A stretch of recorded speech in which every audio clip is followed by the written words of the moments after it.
안녕하세요. 예. 구독, 좋아요, 알림 설정. 이거 잘 봐주시고. 예, 오늘은 경찰 공무원 형법. 이제 강의. 오늘부터 나갈 때는 이 파트 2 범죄론이죠. 예, 46페이지. 예, 처음에 경찰 기출편입니다. 46페이지. 바로 들어갈게요. 1번. 범죄 형태에 관한 설명 중 옳지 않은 것은 2번 보세요. 2번. 형법의 중간금죄는 구속요건의 충족을 위해 구체적 위험의 발생을 요구하는 범죄이다. 아닙니다. 아래 해설 2번. 형법상 중체포감금죄를 제외한 중 무슨 죄, 뭐 이런 중 무슨 죄는 구속요건의 충족을 위해 구체적 위험의 발생을 요구하는 구체적 위험범이다. 근데 중체포감금죄만 제외입니다. 중자 들어간 것 중에 중체포감금죄를 제외한 중체포감금죄만 아니에요. 3번. 형법의 체포죄는 계속범으로서 체포행위에 시간적 계속이 있어야 한다. 맞습니다. 4번. 형법의 일반 교통방해죄는 계속범의 성질을 갖는다. 맞아요. 그리고 이제 이걸 한번 정리해 놓으세요. 이게 내, 상, 범, 즉 내란죄. 내란죄는 상태범.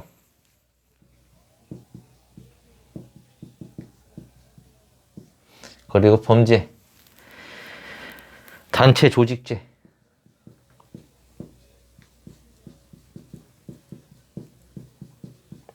즉시범. 이렇게 그냥 내상 범직이라고 그냥 두 문자로 외워주세요. 그 다음에 이제 직무유기죄. 즉시범이 아닙니다. 판례예요. 네, 도주죄. 잘 나오는 것들. 네, 즉시범. 네, 맞습니다. 네, 범인 도피죄.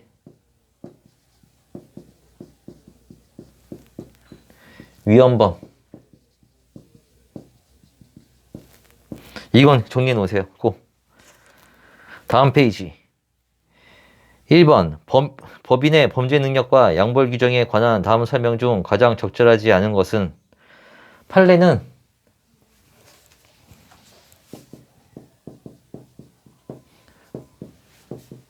법인의 범죄 능력을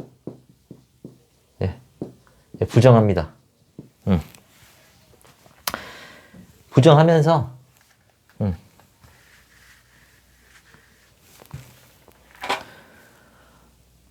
법인의 처벌 규정이 있을 때만 처벌합니다.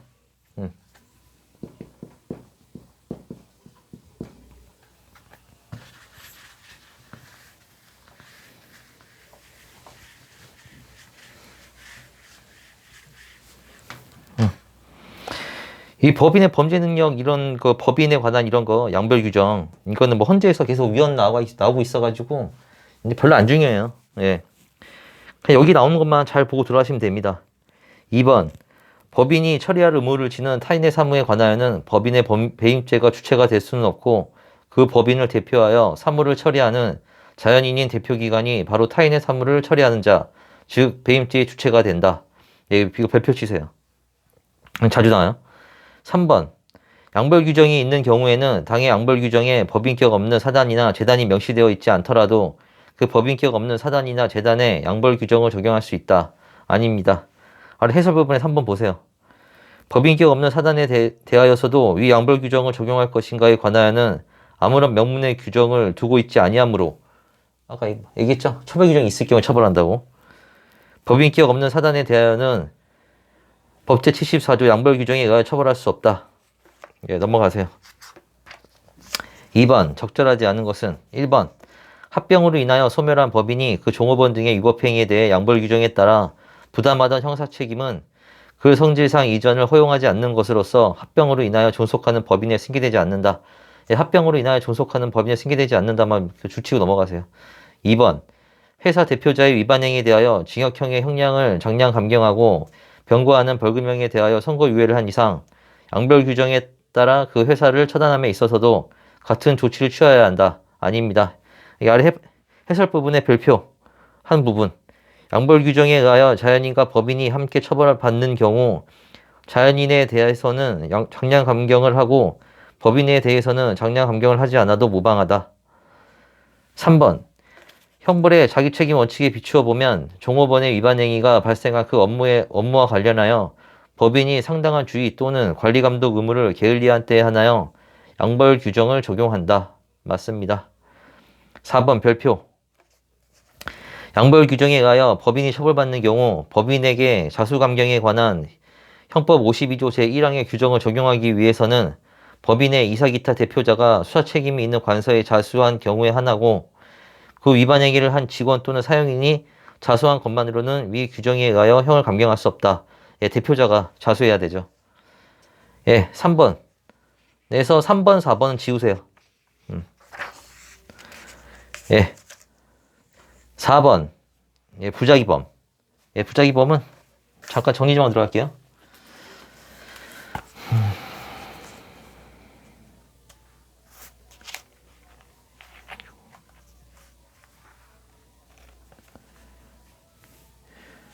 예, 부작위의 종류로는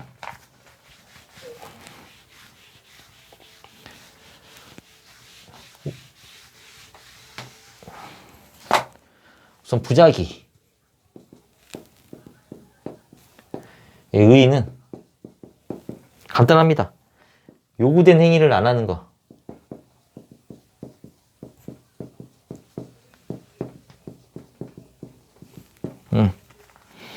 그리고 종류.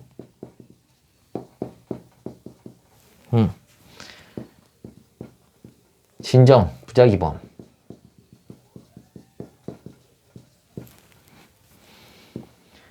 예, 부진정.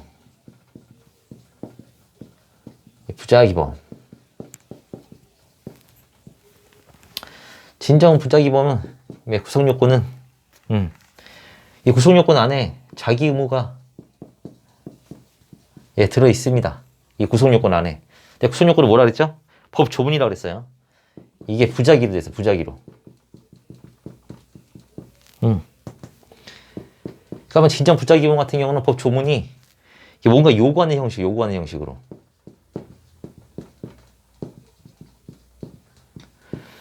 원래 우리나라 법 조문은 살인하지 마라. 이게 뭐 살인한 자는 뭐 하기 때문에 다 금지 규범이거든요. 하지 말아라. 근데 이건 요구하는 형식. 이게 대표적인 게 퇴거불응죄. 나가라는 거죠. 요구하는 거잖아요. 나가라고. 안 나가면은 죄를 묻는 거죠. 퇴거불응죄. 그다음에 집행명령 위반죄.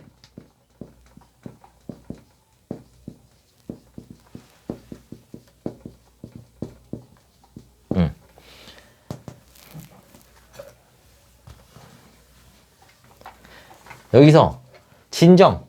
진정은 정말 진짜 부작위범이 이거라는 거고요. 부진정. 한마디로 부진정은 그런 거예요. 짜퉁. 부진정 부작위범. 이건 구속요건. 이 안에 자기 의무가 없어요.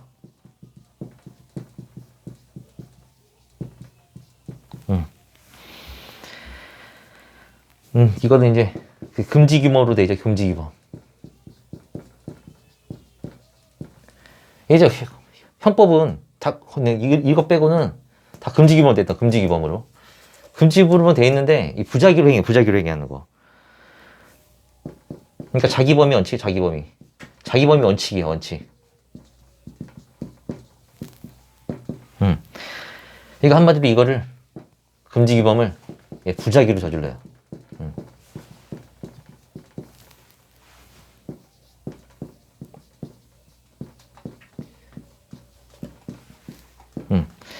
이게 한마디로 뭐 예를 들자면 이제 엄마가 있으면 이제 애기가 있잖아요. 애기가 이제 젖을 이제 안 줍니다. 부작위죠. 아무것도 안 하는 거죠. 젖을 안 주죠. 이제 굶어 죽입니다. 예. 그럼 살인죄. 왜냐? 엄마에게는 애기의 보호 의무가 있죠. 여기서 자기 의무를 위반했죠. 네, 위반. 그러니까 이런 부작위로 우리 금지기범, 이 살인죄라는 이 자기범 원칙인 거를 부작위로 저지르는 거예요. 아무것도 안 했으니까. 아무것도 안 했는데 죽였죠. 이런 게 우리가 말하는 부진정 부작위범입니다, 이게. 근데 여기서 이제 여기서 부인정 부작위범으로 이 사람이 자기 의무를 인정하려면은 자기 의무의 범위가 중요해요, 범위.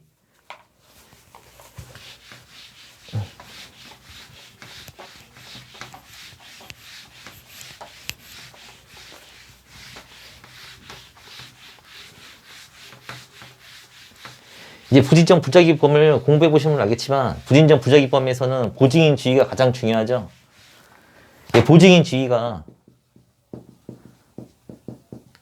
있어야 이제 아까 엄마처럼 아기를 죽였을 경우에 다른 사람이 뭐 젖을 안 주면은 그 죄가 안 되잖아요. 근데 엄마가 죽였을 경우만 왜냐? 보증인 지위 있기 때문에. 근데 이 보증인 지위는 자기 의무에서 나오는 겁니다. 그러니까 자기 의무가 더 중요한 거예요.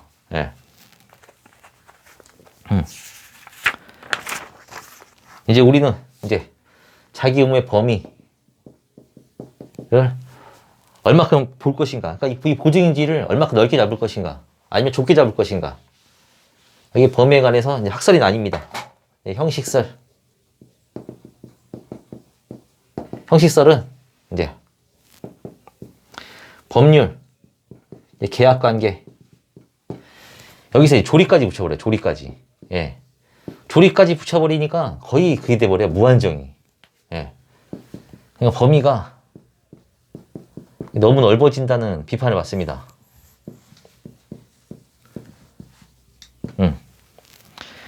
그래서 또 나오는 얘기가 실질설. 여기서 실질설은 이걸 얘기 안 하고 이제 보호 의무.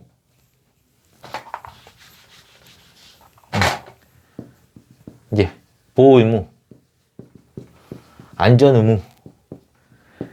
이걸로 이제 자기 의무의 범위를 정해요. 보호 의무 같은 거는 아까 저 어머니처럼 어머니, 뭐 애기 이런 관계. 뭐 안전 의무는 이제 도사견 같은 거. 이제 도사견 주인들. 도사견을 잘 묶고 댕기겠죠? 안전 의무. 근데 이것도 이 보호 의무, 안전 의무를 어떻게 잡냐에 따라서 이제 범위가 무한정이 돼 버려요. 뭐 학원 강사 같은 경우는 이제 학원 강사가 이제 수강생에게 뭐 안전 의무가 있다고 얘기할 수 있는 거고 하니까 이것도 범위가 너무 넓어져요. 똑같은 비난을 받습니다. 그래서 우리 다수설은 결합설, 형식설을 기준으로 잡고 기준을 정한 다음에 이 실질설로 제한을 가합니다. 아이고. 실질설 제한을 해요, 제한을. 이게 뭔 말이냐? 형식설 너무 넓어진다 그랬죠? 이 형식설로 너무 넓게 잡은 다음에 이 실질설, 보호 의무, 안전 의무를 좁히면서 이게 제한을 가는 거죠. 이게 우리나라 결합설입니다. 이걸 이제 얘기하면은 이제 등산을 동료랑 같이 이제 갔으면 동료랑. 등산을 갔는데 동료랑 같이 갔으면 동료가 이제 뭐 넘어지거나 이제 갑자기 뭐 쓰러지거나 하면은 뭐 데리고 내려올 뭐 조리가 있겠죠. 조리상 의무가, 조리상 나오는 자기 의무가. 자기 의무가 있다고 얘기를 해도 이 다수설에서는 이 조리상 이 사람을 업고 올 의무가 있어도 이걸 다시 이 동료가 이 사람을 보호할 의무가 있느냐, 안전하게 지킬 의무가 있느냐, 이런 식으로 또 제한을 간다는 뜻이에요. 이게 다수설이고요. 근데 우리나라 판례는 여기에 더 가깝습니다, 그냥. 판례라고 꼭 얘기할 수는 없어요. 근데 이 판례는 형식설에 가깝다라는 거 좀 더 아시면 됩니다. 더 이상 뭐 이게 학설은 더 이상 안 들어가셔도 돼요. 이 경찰 공무원 제가 강의를 준비하면서 느낀 건데 이게 어디까지 설명해야 될까가 굉장히 좀 이렇게 좀 애매하더라고요. 너무 깊게 들어가기에는 너무 쓸데없는 걸 얘기하는 것 같기도 하고 또 깊게 안 들어가자니 별로 알려줄 것도 없는 것 같고 이게 형법이라는 과목은 민법이랑 틀리게 그 민법은 이게 범위가 양도 엄청 많아요. 그러니까는 이 민법은 많이 아는 게 굉장히 중요합니다, 이게. 근데 형법은 깊이에요. 얼마나 깊게 아느냐. 이 싸움이에요. 좀 틀려. 이번이랑 좀 틀려요. 그러니까는 이거는 1118조까지라는 막 거대한 조문이 있어가지고 쫙 있지만 형법은 조문이 몇 개 안 돼요.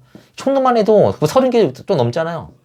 그걸로 우리 같은 경우는 사법고시 공부할 때 이 30개, 30 몇 개 되는 조문 갖고 이 총론이 700페이지, 700페이지 정도 돼요.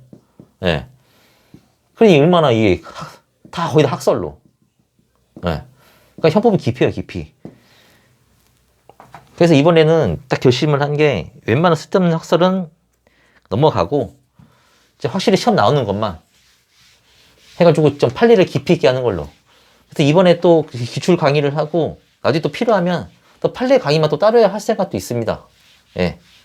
하여튼 그렇게 하시고 너무 깊게 안 들어간다 그래가지고 아, 저 사람 실력 없네 이렇게 판단하지 마시고 다 생각이 있으니까 그만큼 강의하는 거구나 라고 좀 생각 좀 해주세요. 예. 그러면 감사하겠습니다.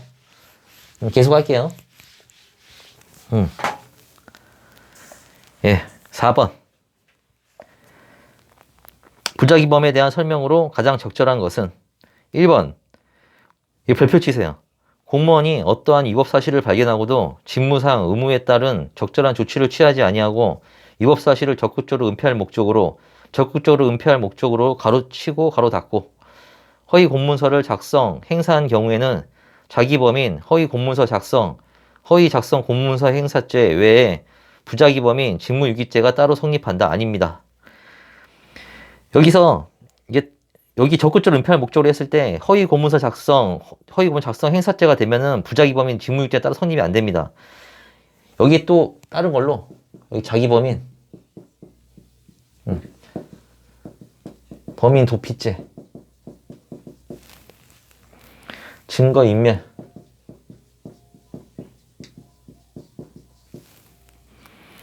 위계에 의한 공직방 위계에 의한 공무집행 방해죄 이런 여기 또 쭉 있지만 판례야 다. 이게 성립했을 경우에도 따로 우리가 말하는 직무유기죄가 따로 성립 안 합니다.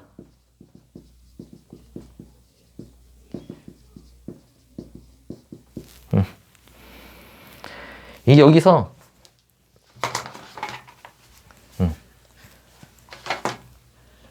직무유기죄가 성립하는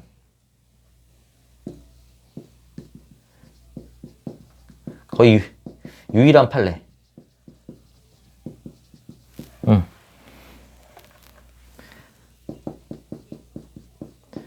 농지, 일시, 전용, 허가. 농지, 일시, 전용, 허가를 신청.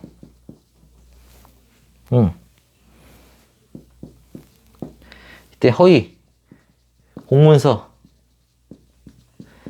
작성, 또 동행사죄 와 직무유기죄 실체적 경합을 인정한 유일한 판례입니다. 이게. 다 이런 거 이런 게 딱 그 성립됐을 때는 직무유기죄는 성립이 안 됐어요. 근데 농지시 전용 허가를 신청했을 때는 허위 공문서 작성죄가 성립되면서 직무유기죄까지 성립이 된다고 했습니다. 이거 거의 유일해요. 정리해 놓으세요. 2번. 부작위범의 자기 의무는 법령, 법률행위, 선행행위로 인한 경우에 인정되고 기타 신의성실의 원칙이나 사회상규 혹은 조리상의 의무가 기대되는 경우에는 인정되지 않는다. 조리까지 인정된다 그랬죠? 3번. 별표. 어떠한 범죄가 적극적 자기에 의하여 이루어질 수 있음은 물론 결과의 발생을 방지하지 아니하는 소극적 부작위에 의하여도 실현될 수 있는 경우에 있어서 행위자가 자신의 신체적 활동이나 물리적 화학적 작용을 통하여 적극적으로 타인의 법익 상황을 악화시킴으로써 결국 그 타인의 법익을 침해하게 이르렀다면 이는 부작위가 아니고 자기에 의한 범죄로 봄이 원칙이다. 보람의 병원 사건 유명하죠. 자기에 의한 범죄. 이거 잘 나옵니다 이거. 4번. 부작위범 사이 이것도 별표 치세요. 4번. 부작위범 사이의 공동정범은 다수의 부작위범에게 공통된 의무 밑줄 치세요. 부여되어 있고 그 의무를 공통으로 이행할 수 있을 때에만이야만 성립한다. 5번 적절한 것은 2번 부작위에 의한 사기죄에서 자기 의무의 발생 근거는 유기죄에서 보호 의무의 발생 근거보다 그 범위가 좁다. 아니죠. 2번 해설 넘어가 보세요. 부작위한 사기죄에서 자기 의무는 법률상 또는 계약상의 자기 의무가 인정되는 경우뿐만 아니라 조리까지 인정된다 그랬죠. 근데 그 아랫줄 유기죄에서 보호 의무는 법률상 계약상의 의무가 있는 경우에만 보호 의무가 인정됩니다. 법률상 계약상 얘가 더 좁죠. 그 2번 다시 지문으로 올라가서 유기죄에 밑줄 치고 아래다 하나 적으세요. 사실혼 배우자에게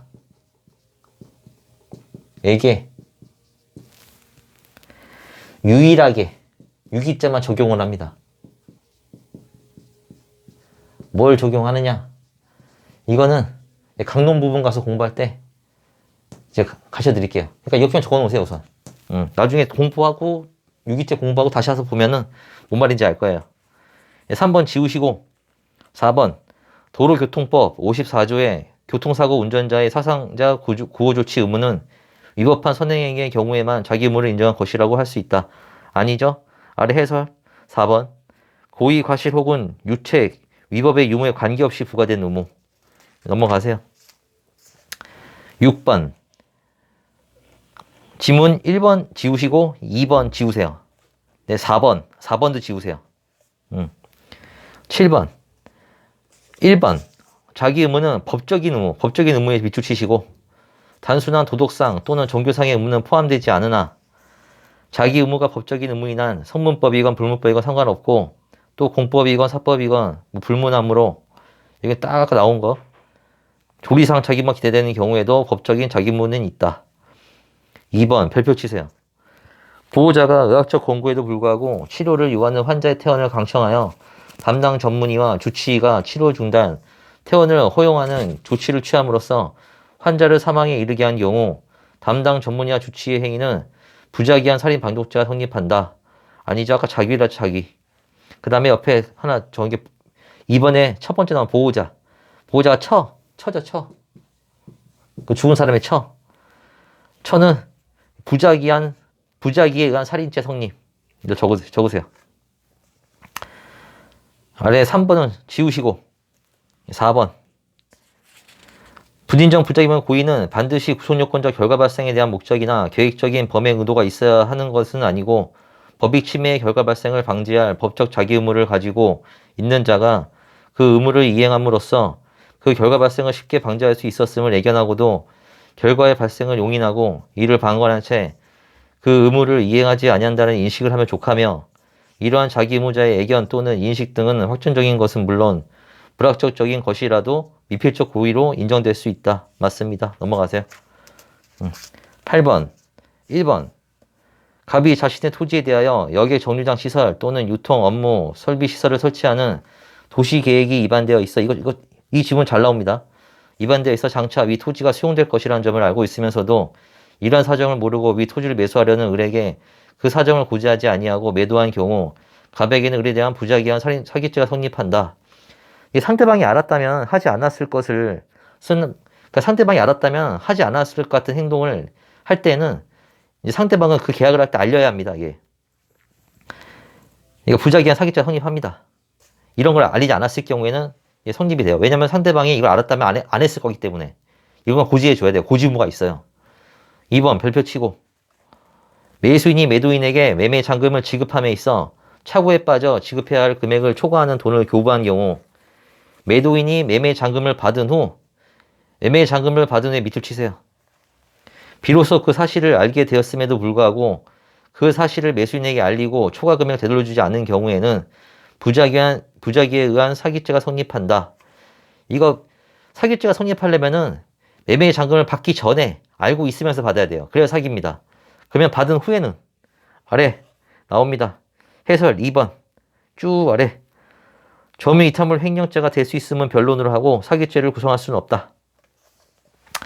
그러니까 매매 잔금을 받기 전에 알면서 받았으면 사기죄. 매매 잔금을 받은 후 비로소 그걸 사실을 알게 됐는데 안 돌려주면은 전매이탈물 횡령죄. 3번 출판사 경영자가 출고 현황표를 조작하는 방법으로 실제 출판 부수를 속여 작가에게 인세 일부만을 지급한 사안, 부작위한 처분행위에 해당합니다. 이것도 작가가 나머지 인세에 대한 청구권의 존재 자체를 알지 못하는 착오에 빠져 이를 행사하지 아니한 것이 사기죄에 있어 부작위한 처분행위에 해당한다. 예, 이거 외워놓으세요. 4번 형법이 금지하고 있는 법익 침해의 결과 발생을 방지할 법적인 자기 의무를 지고 있는 자가 그 의무를 이행함으로써 결과 발생을 쉽게 방지할 수 있었음에도 불구하고 그 결과의 발생을 용인하고 이를 방관한 채 그 의무를 이행하지 아니한 경우에 그 부작위가 자기에 의한 법익 침해와 동등한 형법적 가치가 있는 것이어서 그 범죄의 실행행위로 평가될 만한 것이라면 자기에 의한 실행행위와 동일하게 부작위범으로 처벌할 수 있다. 9번 옳은 것은 부작위에 의한 교사와 방조 모두 불가능하다. 아닙니다. 부작위에 의한 교사는 이제 A가 이제 B를 교사한다. 그러면 이 하얀 B를 까맣게 물들여야 돼요. 예. 그래야 교사. 그래야 교사 성립됩니다. 그러니까 부작위로는 성립이 안 돼요, 교사는. 근데 부작위엔 방조는 가능합니다, 이게.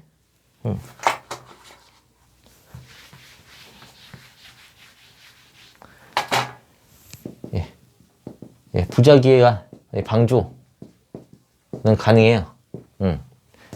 이게 만약에 갑이 어떤 공장인데, 경비네, 경비. 을이 절도 하는데 알고 있어요. 근데 얘는 방관합니다, 방관. 예. 여기서 이 경비는 이 공장을 지켜야 할 보증인 지위가 있죠. 근데도 이걸 안 했어요. 그때는 이제 방조가 성립이 됩니다. 넘어가세요. 10번 부작위범에 관한 설명으로 옳은 것을 모두 고른 것은 기억 넘어가고 니은 진정 부작위범은 그 속성상 미수가 불가능하며 형법도 진정 부작위범의 미수에 대한 처벌 규정을 두고 있지 않다. 아래 해설 부분. 니은 진정 부작위범은 결과의 발생을 필요로 하지 않는 고동범적 성격을 가지므로 속성상 미수를 인정할 수 없어. 원래 진정 부작위범은 미수가 인정이 안 됩니다. 근데 현행 형법은 진정 부작위범인 태거불응죄와 집합명령 위반죄에 미수범 처벌 규정을 두고 있어요. 예, 이거는 외워두세요. 그러니까는 통설은 안 된다 그러는데 뭐 조문으로 명시를 해놨어요. 미수범이 있다고. 그 다음에 디귿 넘어가고 리을 부진정 부작위범을 자기범과 동일하게 평가하기 위해서는 보증인적 지위 외에 부작위와 자기의 동가치성을 요하며 이는 형법이 명문으로 규정하고 있다. 아닙니다. 이게 부진정 부작위범의 이제 성립 요건은 이제 아래 리을 해설 부분. 리을 부진정 부작위범의 특유한 성립 요건으로서 보증인 지위와 행위 정형의 동가치성 내지 상응성이라는 요건은 명문의 규정이 아닌 해석상 요구되는 개념이다.